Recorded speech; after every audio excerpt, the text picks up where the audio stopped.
Situasi dunia saat ini dalam keadaan yang tidak baik-baik saja. Yang sebenarnya adalah suatu ketegangan yang sangat-sangat runcing di belahan dunia yang masih jauh, tapi sangat berpengaruh ke seluruh dunia. Bahkan para pakar-pakar pertahanan dan strategi dunia mengatakan bahwa kita sekarang berada dalam kondisi yang sangat mendekati kemungkinan pecahnya Perang Dunia Ketiga. Kita mengerti kalau pecah Perang Dunia Ketiga akan terjadi perang nuklir. Alhamdulillah, tradisi Indonesia adalah sebagai negara non-blok yang tidak mengikuti blok manapun. Namun, kalau terjadi perang nuklir di dunia, walaupun kita tidak terlibat, saya kira kita akan merasakan dampaknya sangat berat.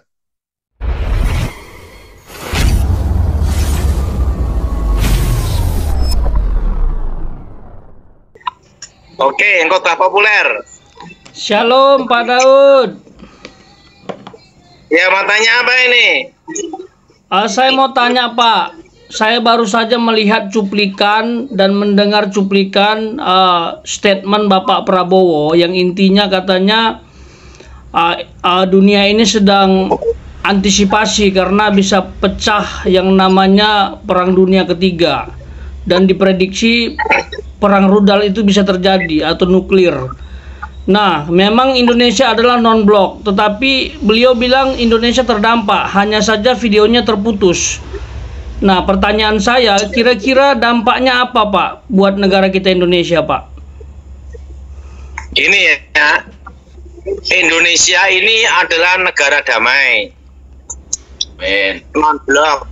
Nggak usah khawatir, yang ribut-ribut Timur Tengah sama di Ukraina. Tenang-tenang aja.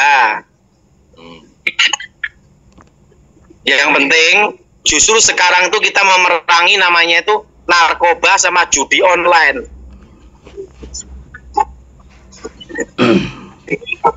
Betul Jonas? Justru kita ini memerangi yang penting narkoba sama judi online. Judi online. Karena itu merusak generasi. Setuju? Setuju Pak. Oke, Jonas. Pak Daud, saya mau tanya Pak, yang lagi viral juga ini Pak, terkait minyak yang untuk terkait apa? Minyak merah Pak, tujuannya untuk supaya ditempel di bagian muka supaya orang tertarik, kecantol, kepelet gitulah kira-kira. Itu tidak boleh itu Jonas. Pemikat Pak. Ya, itu dikatakan dalam kuasa nama Yesus, Jonas. Maksud saya, pertanyaannya adalah sejauh mana sih kekuatan minyak-minyak seperti ini, Pak? Itu kekuatan jarak dekat. Jarak jauh nggak bisa ya? Maksimal itu 100 hari. 100 hari hilang sendiri. Ya, katakan dalam nama Yesus, oke? Oke, Pak. Perihal tentang anak muda Pak, saya sangat tertarik dengan anak muda karena kan di pilkada ini banyak sekali diisi anak-anak muda. Pertanyaan saya begini Pak, tentu saja mereka yang maju itu kan karena ada nama besar orang tua ataupun jabatan orang tua mereka sehingga mereka berani maju.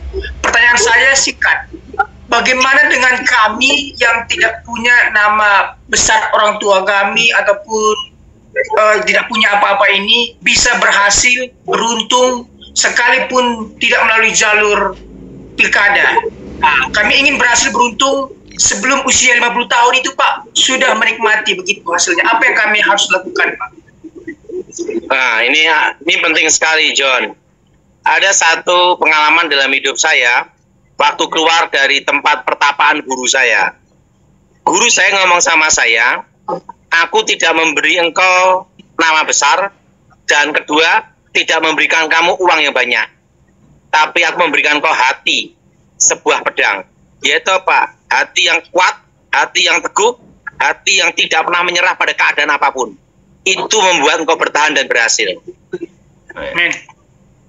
Jadi kalau kita ingin berhasil, pertama itu kita harus namanya tuh disiplin waktu. Nah, kedua disiplin kerja. Dan yang ketiga disiplin tidur. Tidur itu perlu disiplin juga. Nah, kadang orang tidak mengatur waktu tidurnya yang baik karena fokusnya habis kerja malah begadang, akhirnya stroke, akhirnya masuk rumah sakit.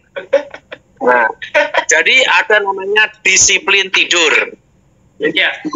Lalu ada disiplin waktu, disiplin kerja, disiplin tidur. Bagaimana, John? Oke Pak, setuju Pak. Waktu, kerja, dan tidur. Dan harus tidak boleh merasa nyaman di satu zona nyaman. Jadi kita harus namanya itu berkarya.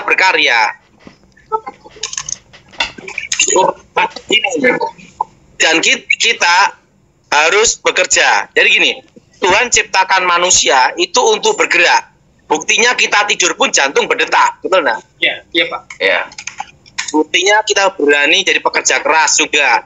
Tapi harus istirahat, tidur yang tepat waktu juga. Makanya harus disiplin tidur. Gimana menurut kamu, John? Ya, saya setuju Pak. Setuju. Harus juga tidak boleh nyaman di zona aman dan harus bekerja. Dan tidak boleh menyerah pada keadaan. Dan punyalah mental, bukan jadi pegawai, tapi menjadi entrepreneur atau menciptakan usaha. Oke Pak. Nah, kalau kita dari kecil itu cita-cita jadi pegawai negeri, kan repot, saingannya banyak. Karena yang mau daftar pegawai negeri banyak banget, sedangkan kuotanya terbatas, kan gitu. Gimana, John?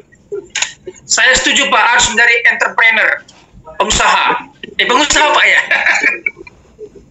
Nah, betul lah, John? Betul Pak, saya setuju sekali Pak. Ya. Oke. Lanjut, apa tanya lagi, John? Yang saya tanyakan lagi untuk anak muda ya, Pak, yang sedang bertarung di kontestan pilkada ini ya, anak muda khususnya bagi orang-orang Kristen yang maju. Apa pesan-pesan Bapak kepada mereka dan agar berhasil beruntung begitu Pak? Gini ya, dalam hidup ini ya, yang maju sebagai calon bupati atau gubernur, pertama ada strategi, oke. Kedua, berserah sama Tuhan. Ketiga, minta perlindungan Tuhan. Karena banyak santet itu, John, banyakan. Iya. Jadi kita minta perlindungan Yesus. Betul Pak, perlindungannya. Oke, John? Oke Pak, siap. Itu dulu Pak.